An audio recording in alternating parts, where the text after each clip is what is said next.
Nie znali się, ale Bóg przewidział drugiego apostoła, który dopełnił posłannictwo siostry Faustyny. Trzeba było, aby był ktoś, kto by ukazał i przekazał iskrę miłosierdzia całemu światu. I to uczynił Jan Paweł II. Wielki, wielki apostoł. In 2002, a weakened Pope John Paul II traveled to his beloved Poland on what would be his farewell voyage. The high point of that pilgrimage was his act of entrusting the world to God's mercy at the Divine Mercy Shrine in Łagiewnicki. It was a symbolic act that culminated a remarkable journey for the Holy Father. For his devotion to divine mercy and to Saint Faustina had been born decades earlier, in that very place during the crucible of the Second World War.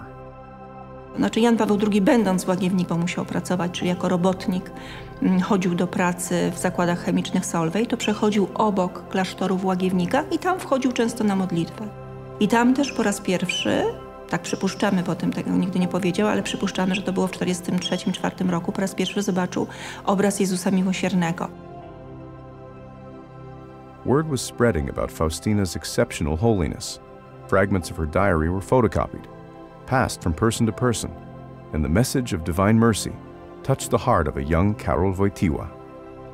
So there was a physical connection between the two of them in the sense that he would pray in that chapel. Now, here was a young man who was almost killed on numerous occasions during the occupation.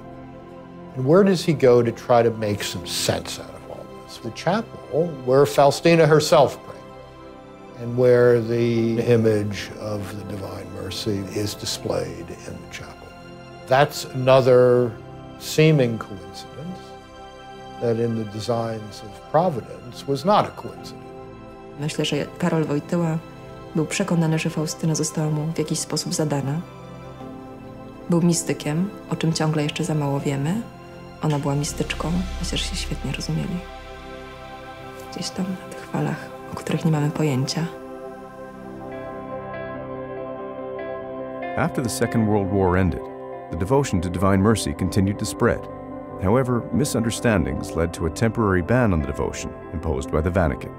Wojtyła himself would become instrumental in overturning the ban, convincing others in the Vatican that Sister Faustina was truly a saint and modern-day prophet. The ban was lifted in 1978, and following his election as Pope John Paul II that same year, divine mercy would prove to be an unmistakable influence on his pontificate.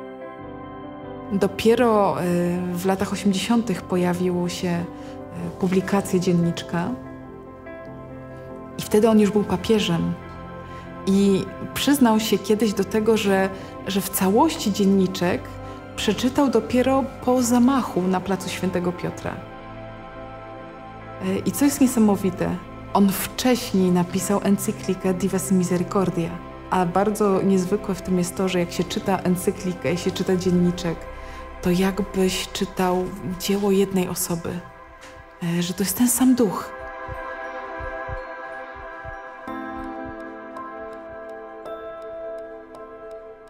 Zresztą w ogóle w Miłosierdziu jest dużo czułości. Ja ciągle mam przed oczyma taki obraz przekazywany przez wszystkie telewizje świata, jak Jan Paweł II był w brazylijskich slumsach i oddał swój pierścień biedakom, mówiąc, że nie przyszedł do nich z ciekawości, ale dlatego, że ich kocha. Jeśli miłosierdzie wygląda jakoś, to pewnie tak. Albo wtedy, kiedy na oczach całego świata przebaczał Elemo Akczy, czyli człowiekowi, który chciał go zabić. Jeśli miłosierdzie jakoś wygląda, to pewnie i tak. John Paul II was determined to ensure that divine mercy left a permanent imprint on the Church. On April 30th, 2000, he canonized Sister Faustina and designated the Sunday after Easter as the Feast of Divine Mercy, finally fulfilling a request Jesus had made to Sister Faustina. For John Paul, it was also a fulfillment of a lifelong mission. Ojciec Święty Jan Paweł II jest tym, który orędzie dane przez Boga ludzkości, przez siostrę Faustynę, poniósł. Mówił też, że to orędzie kształtuje jego pontyfikat. Mówił o tym, że czuje się powołany, żeby nieść misję miłosierdzia.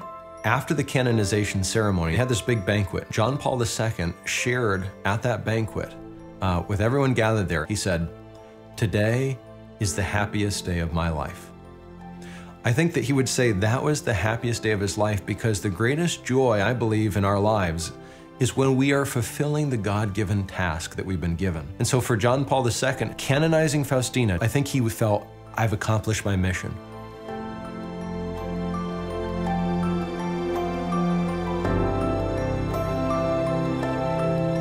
April 2nd, 2005 was the day before Mercy Sunday. John Paul was dying. Cardinal Stanisław Dziwisz relates that he felt this imperative in his heart. So he set up the Vigil Mass for Divine Mercy Sunday. John Paul was going in and out of consciousness. And then he was conscious enough to receive a droplet of the precious blood at the time of communion. And then I think he died like a half an hour after that. As Pope Benedict XVI later said, he died in the arms of mercy. I am utterly convinced that he wanted to hold on until that moment came. I think he understood his entire life and his entire papacy as having been consecrated to God's mercy. And being able to give up that life on the eve of the Feast of Divine Mercy, he was able to offer that final sacrifice on the altar of mercy.